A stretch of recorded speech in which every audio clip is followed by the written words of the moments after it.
of memory is a traditional technique which involves intense imagination and focus.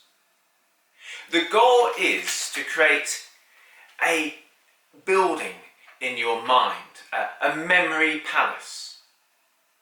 And you do this using a set routine, using all your senses. You rehearse the walking through a building, stopping at set locations as you go.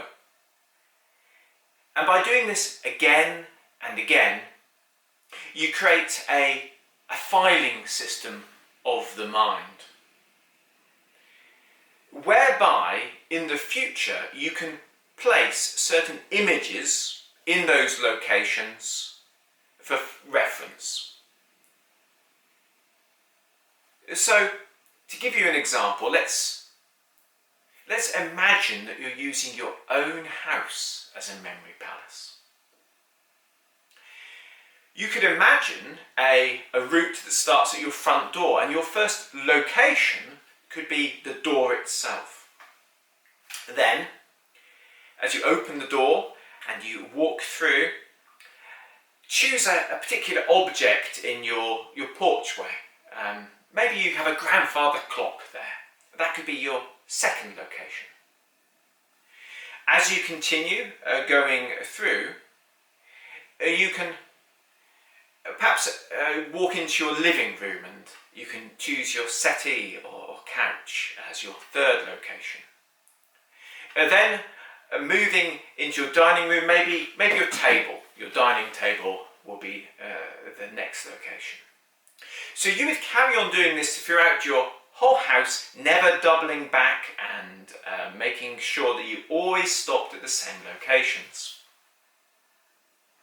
Once you've got this down, once you could really repeat this at will, then you're ready to start to use this memory palace to recall things. So let's imagine you wanted to remember a list of virtues. You wanted to remember courage, kindness, justice, truthfulness. When you start to take your tour through the memory palace of your house, you could start to add images which work as memory triggers in your mind. So perhaps when you come to the door, you could imagine that the door knocker turns into the form of a lion and growls at you or roars.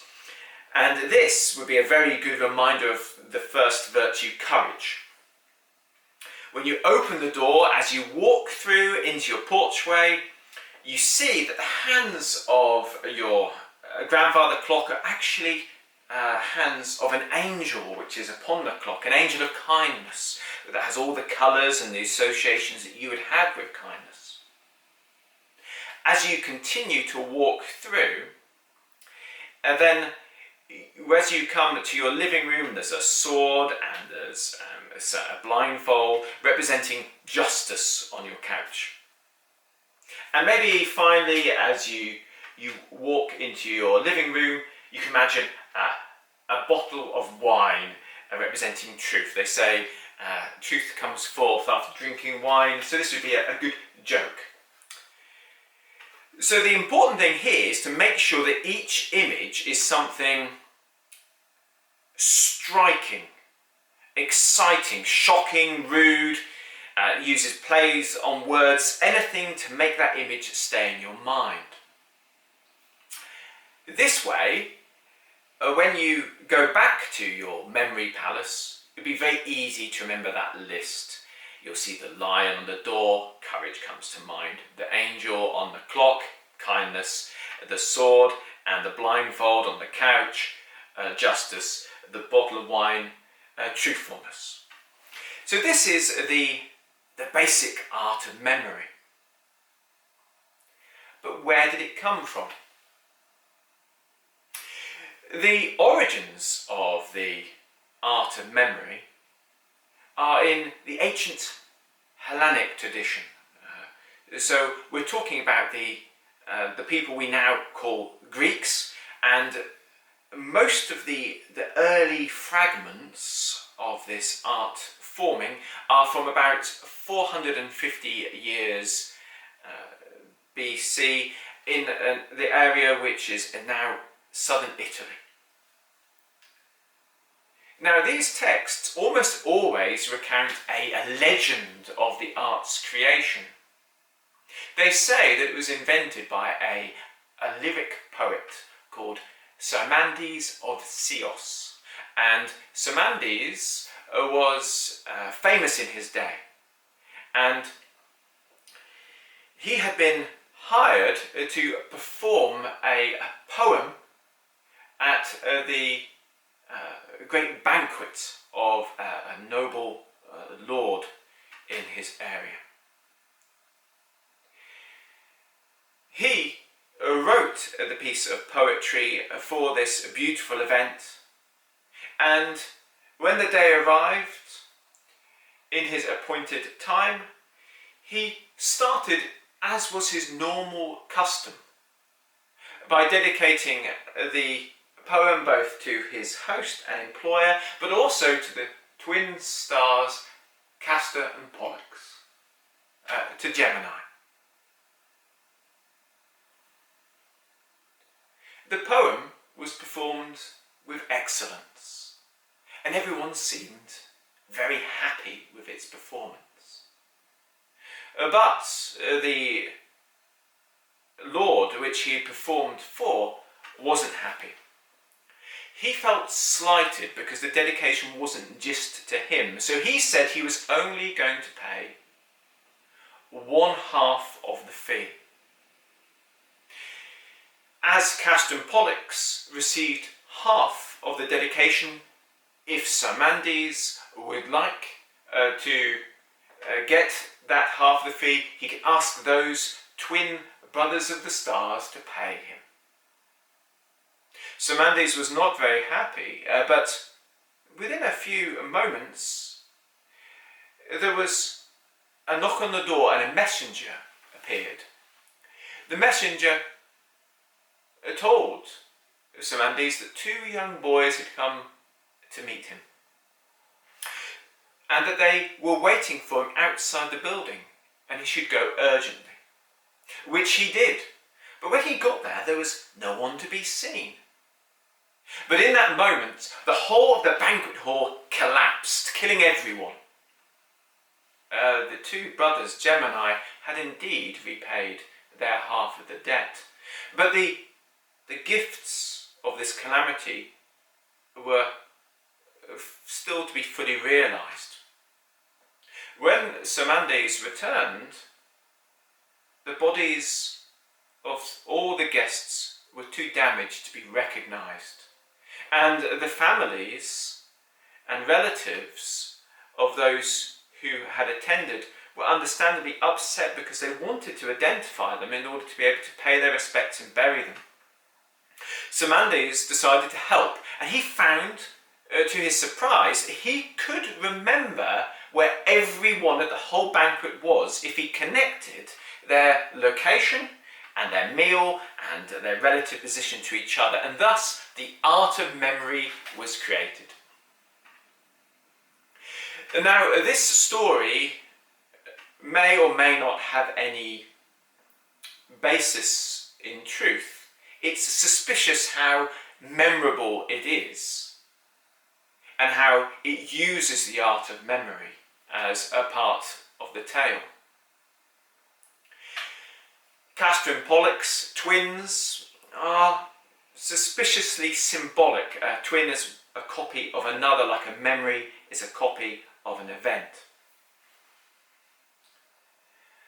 But this story does outline the principles of the art of memory, and we do see other texts of the day that do explain how to create a memory palace and how to create images within locations. One interesting thing we start to see from this very early time is a hint, a connection between the art of memory and your own character.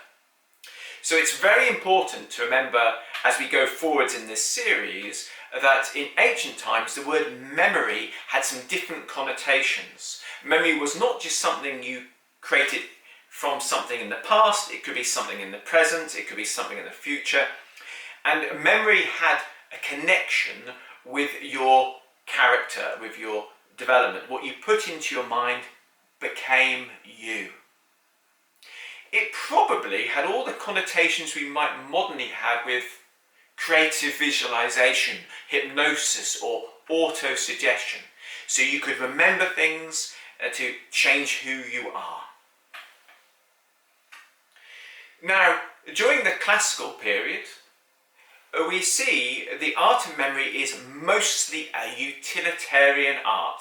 The people who are practicing it are solicitors, they're politicians, they're soldiers, they're philosophers, they're people who need to remember lots of things for the performance of speeches. And indeed, the word topic actually is the Greek term for location, and it comes from how this art was extensively used for this purpose as part of rhetoric. Memory experts of that time could do amazing things. There were poets that could perform the whole of the Iliad forwards or backwards. There are centurions in the Roman Empire that could remember the names of every man under their command. There were philosophers who remembered all the different points that could be raised to object to certain points that they were putting forth in their discourses, so that they could instantly respond to them with ease. And the art of memory was used in stories and in writings to make them more memorable.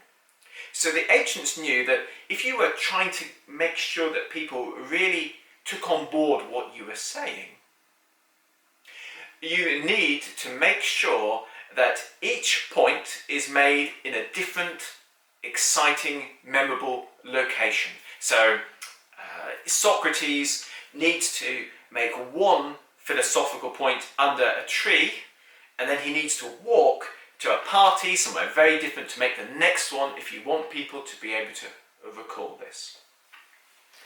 Now let's be absolutely clear. The practitioners of the art of memory knew that this was an expansion of something natural, that humans naturally thought in terms of location and image and information being connected, and that they saw that this was in the tradition of storytelling. They saw that this happened naturally in religious rites. People would go to certain locations, say certain words, do certain things. But by making this a conscious art, it could be improved on. Now, even in these ancient times, there were hints of something more. So, we know that there were those that didn't just use normal buildings as their memory palaces, but used the signs of the zodiac, or a more mystical outlines of existence. The art of memory was associated with great teachers like Pythagoras and Apollonius of Tyana, and seen as being connected with their enlightenment. It was thought that if you laid out the information in your mind in a particular order, particularly an order that reflected the creation of things and was logical, your consciousness would be raised and more efficient. We also see connections with the magical. There's actually a record of a trial where someone has been accused of practicing the Chaldean arts of memory. And the feel of this trial is one of being accused of sorcery or witchcraft.